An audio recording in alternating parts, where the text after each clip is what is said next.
Coach, please. 6 seed for you guys. Do they feel like that certainly signals that the committee is still going to stick with that trend of rewarding people who have tough schedules? Just do you feel like that's kind of the case here, and do you think it's important for the committee to continue to reward people who go out and schedule tough? You know, I think the committee looks at a lot of different things. They do look and value your schedule, your strength of schedule, and your level of competition. I think they use the eye test and evaluate how teams are playing. I think obviously they look at records.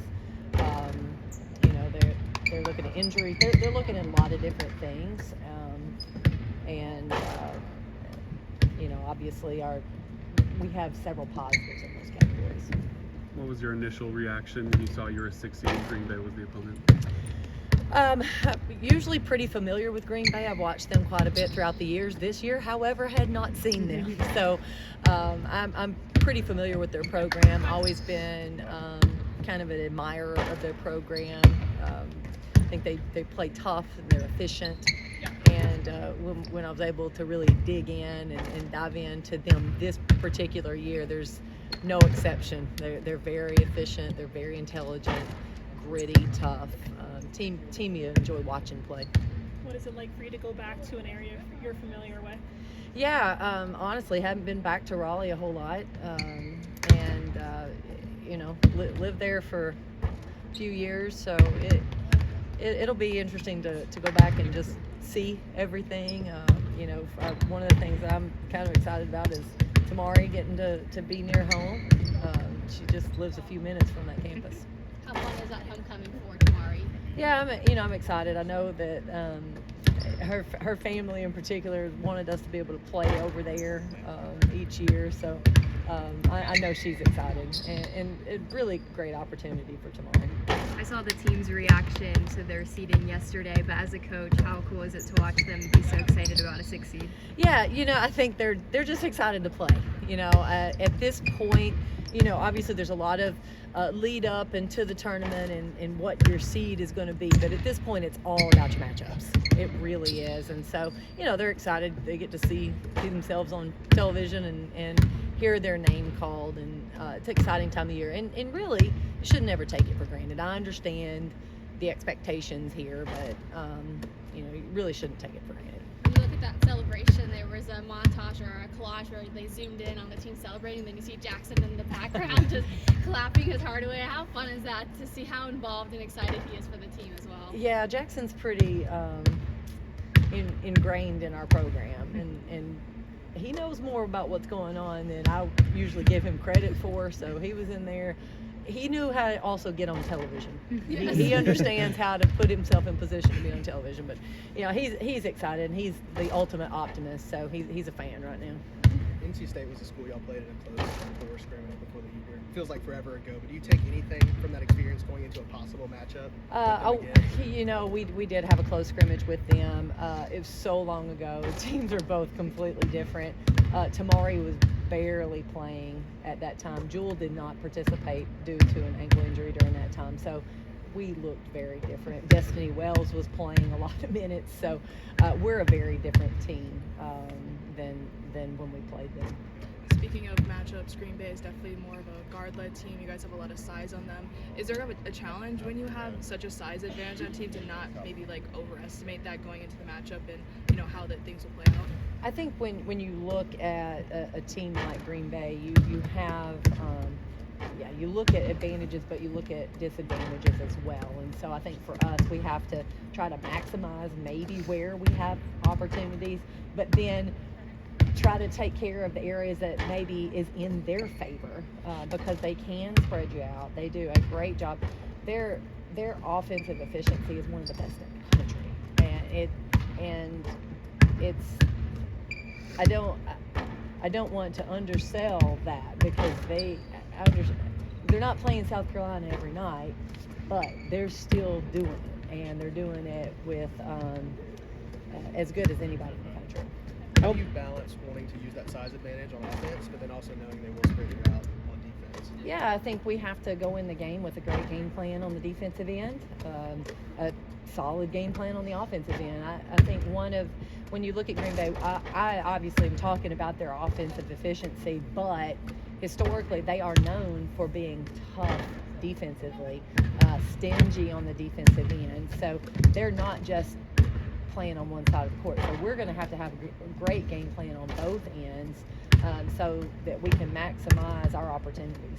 With that offensive efficiency, how important is it to have some good defensive performances going in that one against Alabama comes to mind, for example? Yeah, I think our team has trended well defensively.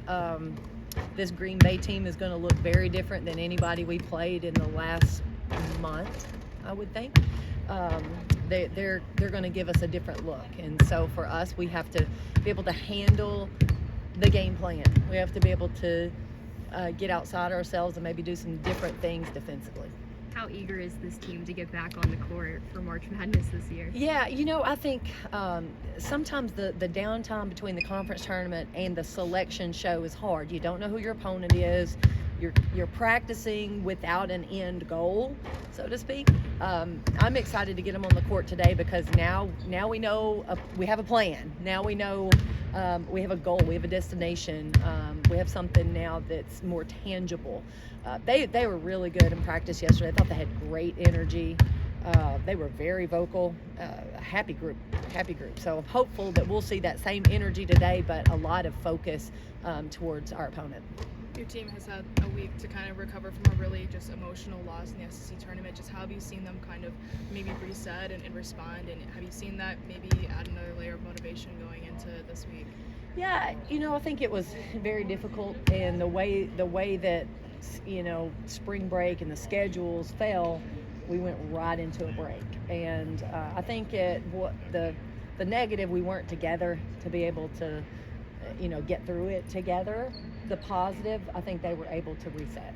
I really think they were able to get away, take their minds off of that game, try to each person find a way to move forward. And I think we still communicated through that time, but they came back in a pretty good spirit. So I think they all, we still talk about it a little bit, but I think they're in a good space. Is it an advantage to be in a region that's relatively close to Knoxville compared to some of the other options? I don't know where the disadvantage is in terms of the travel. We'll be on a bus, so it'll be a long bus ride for us. Some teams are very accustomed to that and used to that.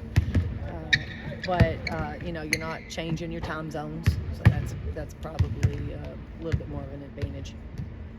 Obviously, this morning was the window for immediate eligibility for the transfer portal. Just where the challenge to that is the coaching staff to kind of balance that, move really quick portal recruiting and also preparing for the NCAA tournament.